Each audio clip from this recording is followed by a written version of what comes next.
Jonathan, Egid and Fasil Merawi, welcome to Hildesheim. We are very happy to have you here in our research group in our Center for Advanced Studies, Philosophizing in a Globalized World. Glad to be here. Thank you for having me. Yeah, let me start with my first question. Why did both of you choose to study philosophy?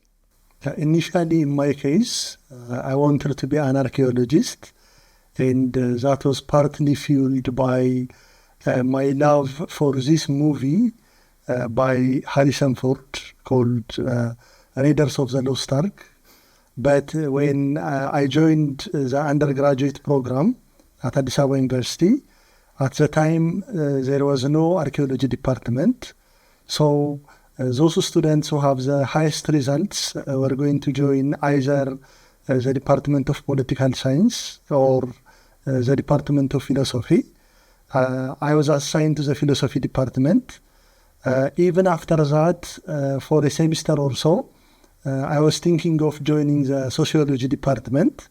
But within the second semester, I ended up taking this class on medieval philosophy with my soon-to-be advisor, Daniel Smith, an American philosopher, who was teaching at that time at Addis Ababa University.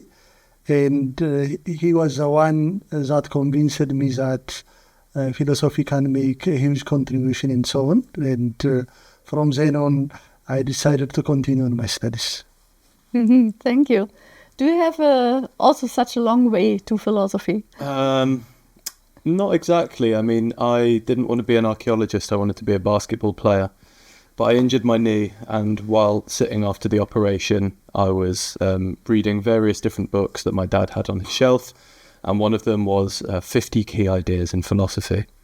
And while looking through it, I was completely outraged that there was this Irish philosopher in the 17th century named Bishop Berkeley, who had come up with one of the greatest ideas I had come up with, which was, if I close my eyes, how do I know that any of the things around me still exist? And had written it in a book 300 years before I was born. And I was outraged by his theft and continued to try and read up on more of these sort of philosophical ideas. Thank you. Thank you for sharing these nice stories, your way to philosophy. So how would you describe, Fasil, the situation of philosophy today in Ethiopia? I would say that it is relatively new. The discourse is still mostly situated within the academia, even though there are several efforts to introduce philosophical culture outside of the bounds of the university.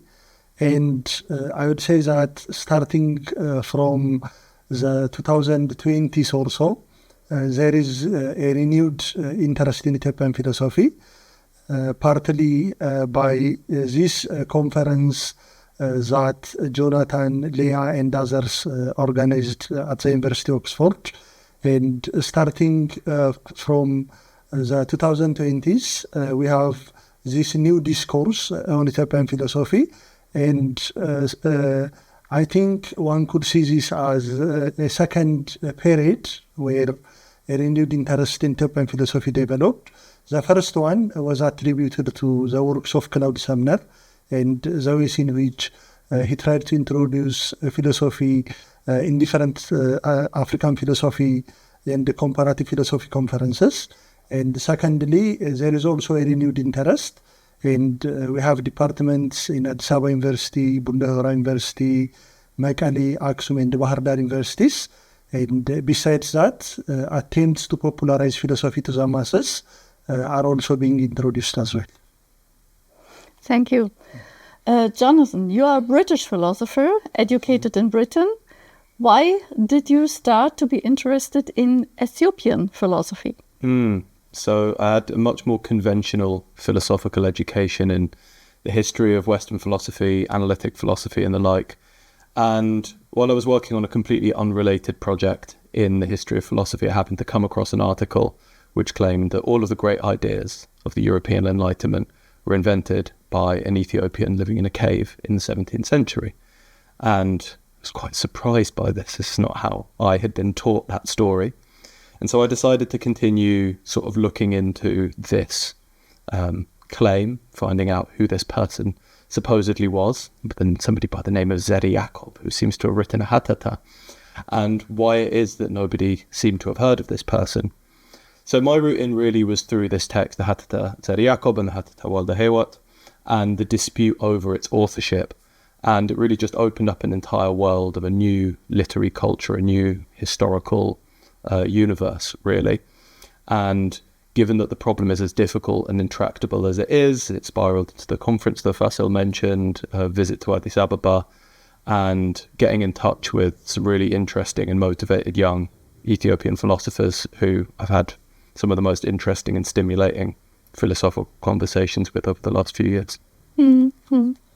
Both of you are the editors of a book, together with Lea Cantor, In Search of Zera Yacob. How would you describe your shared interests? Because I think both of you are coming from very different points of view on what philosophy is and what Ethiopian philosophy is. Where are your connecting points? Absolutely. I mean, I suppose our connecting points are our shared interest in the materials themselves, even if we have quite radically divergent views on what the significance of it is, how they fit into larger sort of, narratives in the history of philosophy. We're both very interested in questions of the position of religion in society, the advent of modernity, its association with notions of rationality and rationalism, the cultural politics of the debate in Ethiopia as it relates to Ethiopian history over the last 150 years or so.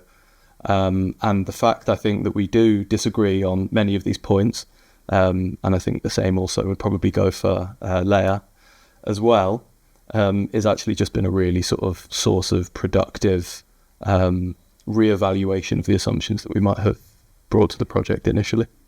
Yeah, I guess I would also say that regarding whether or not these texts have been authored by Ethiopians, whether or not philosophical ideas are developed, the kind of world of knowledge production that sort of animated these texts and so on. Still, all of us, that is me, Jonathan and Lea, we have these shared interests, since there are certain questions dealing with the very human condition that led into the development of a philosophical culture of criticism that are found within the texts. And as Jonathan said, it is quite true that the kind of epistemological backgrounds, the way in which we look at the texts is quite different, but still that served as a material for reflection, as a way of generating a dialogue, and we were able to find the commonalities there, being situated in the sort of the religious debates, the historical circumstances that led into the development of the texts, the broader world of knowledge production, as well as their contemporary relevance. And maybe one just final thing to add is that there is a point, I think, on which all three of us, and potentially many of the contributors as well, won't speak for yourself there, Anke, but I think we all agree that whatever the authorship of the text, it is a really fascinating work, not only for the content that is written in it, but of the way that it was received in terms of thinking about the historiography of philosophy more generally. Yeah, indeed. It's a very important text. I think we can share this opinion. My next question is the following one. What do you, Fasil, as an Ethiopian philosopher, see as the most challenging factors for doing philosophy in Africa at the moment? And I also would like to ask the same question to you, or address the same question to you, Jonathan, as somebody working from Europe on philosophies from Africa. What do you see as the most challenging aspects or factors currently? Yeah, I would say that at the African level as a whole, the debate started out in what Dismas Solo called the rationality debates in African philosophy. And one of the challenges, I would say, is the fact that even though it has been practiced for decades, still, if you look at the trajectory of African philosophy, it is only interested mostly in the development of a meta-philosophical discourse and finding a unique place for Ethiopian philosophy in that discourse by avoiding this sense of exceptionalism, and while at the same time emphasizing intercultural dialogues, continuities, and so on, both within African and also other philosophical traditions, was quite a challenging task. And that could easily be seen on the fact that those who initially introduced this whole idea of Ethiopian philosophy, they were interested in introducing this thesis of Ethiopian exceptionalism that has once dominated Ethiopian studies, or so with regards to Ethiopian philosophy. So separating Ethiopian philosophy from that sense of exceptionalism and making sure that it is able to make a contribution both to the global dialogue on philosophy as well as African discussions on philosophy. That was quite a challenging task. Particularly in the Ethiopian context, I think most of the ways in which philosophy has been defined is either as an anti-establishment, anti-religious practice, and Marxism in a way contributed to such a negative conception of philosophy. And if you look at the way in which philosophy is understood by the masses, there is still a negative perception of philosophy. And even the idea of philosophizing within the Ethiopian context is seen as something that is not useful. So being able to demonstrate the actual utility of philosophy, while at the same time avoiding falling into the trap of the logic of development and reducing each and every philosophical idea into the philosophy of instrumental education, that is quite a challenging task. Mm-hmm. Okay. I mean, I think in the European case, we're at a really interesting and hopefully quite exciting period in that the initial stage, which the teaching of many non-Western philosophies seem to go through in the Western world, is an initial stage of sort of legitimation, where we say that sort of like, look, this thing counts as being really philosophy that, you know, is worthy of being studied alongside, you know, Plato and Descartes and Wittgenstein and whoever else. And I would hope that something of the cultural politics of a broader interest in non-Western philosophy and in African intellectual history over the last couple of decades should mean that people working in African philosophy don't feel like they need to spend all of their time in justifying the very thing that they're doing.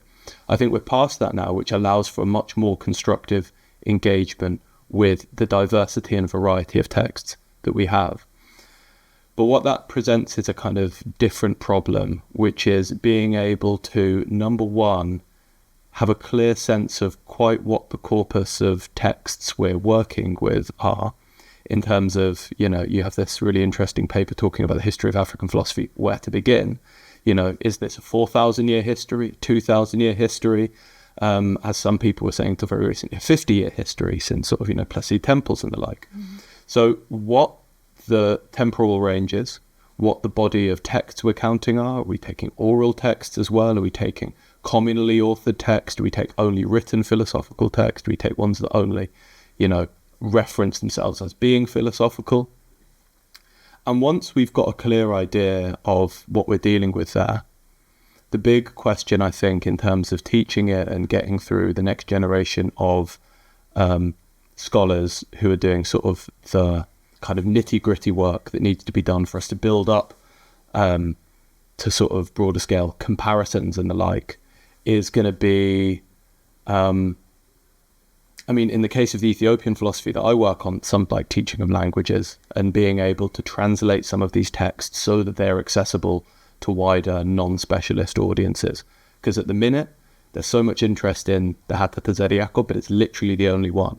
And there's so much more work out there the generalist scholars will then be able to sort of take up and run with and put into conversation about really global narratives in the history of philosophy. Mm-hmm. I think both of you already answered at least partly my last question, which is where or how do you see the future of philosophizing in Africa? Yeah, I think I would say that African philosophers somehow are beginning to realize that there is a need to overcome their perceived assumptions, a need to engage in an intercultural dialogue, a need to identify commonalities, and a need to reflect on the human condition from different perspectives. And I would also say that not just African philosophers, but particularly within the Ethiopian context, there is also the realization that we should somehow entertain both the universal and the particular dimensions in there. And several trends are emerging, showing the commonalities as well as the ways in which we are able to extract the unique philosophical wisdom that is found in the Ethiopian in the African context. Mm. Yeah. Yeah, I mean, so in terms of the development of the study of African philosophy in Europe and the West, I guess I've sort of suggested some things about how I think that might go. And, you know, far be it from me to say exactly how I think it should go in Africa itself. One thing I would hope is that we might get in Africa the same sort of thing that we'd have all over the world, and the same thing that I would want from people doing so-called first-order philosophical work in Europe as well, which is that there's generally something of not a global convergence, but more of a global exchange and fusion of these ideas, such that, I mean, I don't know, I don't agree with Hontunji's point about there not being a history of philosophy in Africa whatsoever, but I certainly agree with the idea that it's in the making, and given the general sort of conditions of our globalized world in the 21st century, and the opening up of various different philosophical traditions, we have a possibility of a philosophy in the making, which can be at once distinctively African and part of a very global dialogue as well. And I think that'd be very exciting. True. Let's look forward to have such an intercultural polylogue. And we hope to contribute a little bit to such a dialogue or polylogue here with our center. Thank you for being our guests here. Thank you for sharing all your knowledge with us on Ethiopian philosophy. And yeah, we are very glad that you are part of our project. Thank you, Elke. Thank you.